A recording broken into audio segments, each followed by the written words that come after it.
Roy Green is on Talk Radio AM 640. News doesn't stop happening on Fridays. With News Talk Radio at its weekend best, The Roy Green Show delivers on the Corus Radio Network.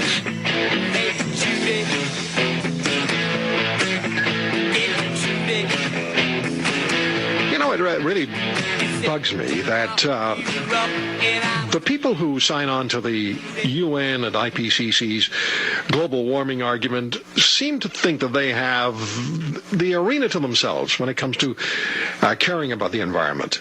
There are many of us who do not sign on to the climate modeling of the IPCC. They call us deniers, who care about the environment and care about the world and care about keeping things clean and care about water supplies and the quality of the air. We just don't agree with the IPCC computer modeling. And really, who's compromised themselves more than those people with that big email scandal in the UK? You're not supposed to mention that, of course. Oh, no.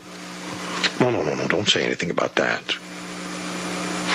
And the obedient in the mass media never do. They just repeat what they're told to repeat, or repeaters, not reporters.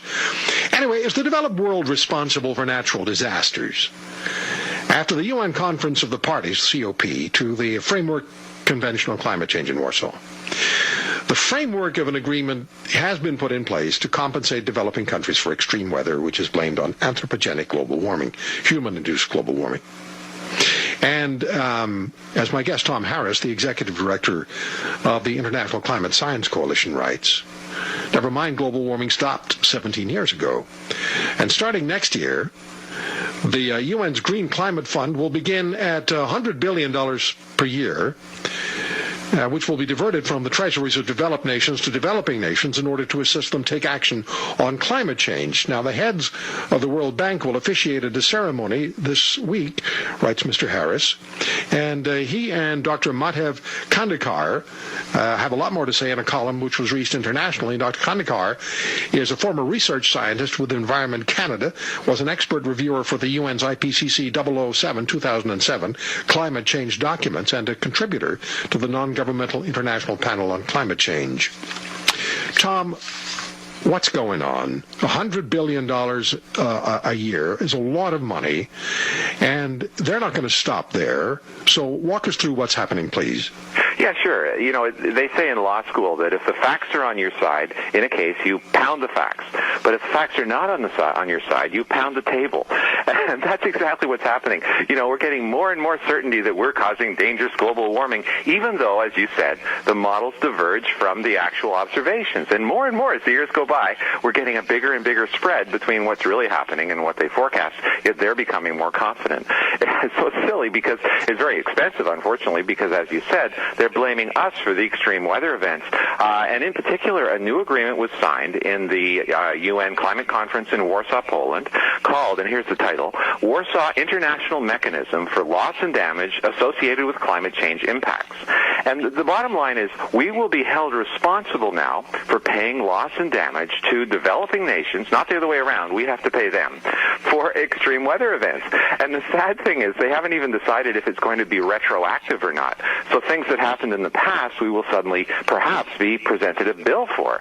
Now, you know, many people say, well, these extreme events are caused by us. A lot of people say that. Yeah, I know, but even the UN science body doesn't say that anymore. In the last couple of years, they've withdrawn that statement, and they say, well, we don't actually see any strong observational evidence to show that extreme weather is a function of climate change, whether climates are caused by humans or not.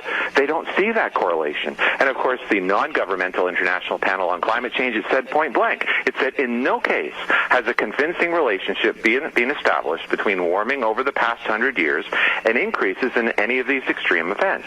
So the UN, as I said, are simply pounding the table. No longer do the facts match their models, and so they simply ignore the facts. Well, in your column, you have concerns that it's nowhere near going to be stopping at $100 billion a year. There's going to be more and more money that's going to be demanded, and it'll be turned over by developed nations. Now, the question is, what's the justification for more demands, and why is it being turned over?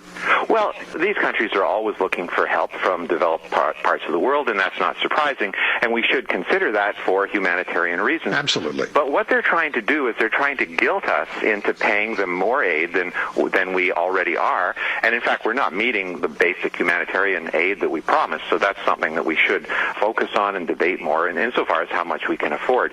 But the idea that we are responsible, that we're paying them because we caused their problems, this simply does not match the facts. Even with this recent Typhoon Haiyan, it had storm surges, which is what kills most of the people, of 4 to 6 meters. Okay, that's a lot. Until you realize that the records were actually set in the 1800s. Bangladesh had a storm surge of 13.6 meters in 1876, 13 meters in Australia in 1899. And in fact, if you look at the worldwide accumulated cyclone energy, which is a measure of things like typhoons and hurricanes, what you find is we're near a 30-year low. So while the Earth is warmed, the actual incidence of extreme weather events has not gone up, and in the case of cyclones, it's actually gone down. One of the things that we have to be clear on, though, Tom, is when you're talking about money that's going to be diverted to the developing countries, we're not talking about resenting helping countries when they have disasters, such as that Typhoon Haiyan. Oh, yeah. There's no problem with that. We want to help. The question here is about how much money do we, in fact, divert to developing nations for an issue that we don't believe is going on. That's right. And in fact, the sad thing is the UN is so focused on spending most of the money on trying to stop climate change that even in developing countries right now, there's only 5% of it that actually goes to helping people today. Across the world, about 6% of the money that's being given to the climate issue, which, as you said, is $1 billion a day. Right now, it's $1 billion a day. Well, I'm quoting your column, so that's what I'm doing here. But you're concerned, if I read your column correctly, your concern is that it's going to head toward the trillions of dollars. Oh, yes, definitely. I mean, if you figure it's $359 billion a year, which is what we're spending now, it's a third of a trillion. That's just the tip of the iceberg, because not only do we want to have the Green Climate Fund, in fact, it's been agreed, as you said, to start next year, but we're also going to start paying developing countries for reducing deforestation. We're now about to engage in another Kyoto Protocol starting in 2015. Tom, I didn't need to understand this. How do we get from the $100 billion a year to the $359 billion? Well, $359 billion is what's being spent right now. Right now. Yeah, but this is new money. By whom on what? Sorry? By whom on what? Well, mostly it's coming from countries like Canada. For example, when they started the Copenhagen conference, they committed to $30 billion of start funding for the beginnings of this $100 billion. And that Canada did pay our full share already. We paid $1.2 billion over 3 years, which was our share of the $30 billion start funding. That's already gone. It's left our treasury, and it's now in the treasuries of developing nations. And so that money has already started to flow, but it's going to be enormously more. And if you actually start looking at the cost of recovering from Typhoon Haiyan, for example, that easily will double, triple, or quadruple the amount we spend now, bringing it into the trillions of dollars. Okay, we have about 45 seconds. Your concern is that the negotiators for developed countries are just going to be handing over more and more money. And why are we doing that? Because we truly believe that AGW is the problem we're told it is? Or why are we doing that? Yeah, I think that the developed nations negotiators are doing it simply to appease political correctness. They're trying to get the media off their back. They're trying to get the green groups off their back. I asked some of the negotiators when I was in Copenhagen in 2009, do you really think that humans are causing dangerous climate change? Well, most of them said, we don't know. We're not scientists. But they have a mandate from their governments to do this sort of thing so that they look good in the press. It's a lot of money. The bottom line is, though, we're not giving money enough to people to help with real disasters from a humanitarian. And that's what we should be doing. Exactly. That's what we should be doing. And there's enough question now about this AGW thing, the supposed human global warming conditions. There are enough questions that have been raised not just by skeptics, but by the very people who put forward the argument and by their very conduct. That's what people should be paying attention to. Tom Harris, thank you for the time. Righto. Good talking to you.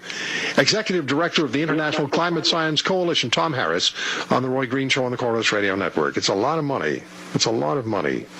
There's no problem with helping, and really we need to help people who have disasters befall them. If we can do that, we can reach out to help, and we do, then that's our human obligation. But if we're told, well, you know the rest of that story, as far as the global warming issue is concerned, there's far more to be skeptical of that mainstream media would allow you to believe. And just read. Just do the research. I've been doing this for 5 or 6 years now, even longer. There's far more to be skeptical of. Just what's happened over the last couple of years with the very scientists who've made the arguments. There's a lot to be. You can find out a tremendous amount in a very short period of time, enough to make you just a little skeptical.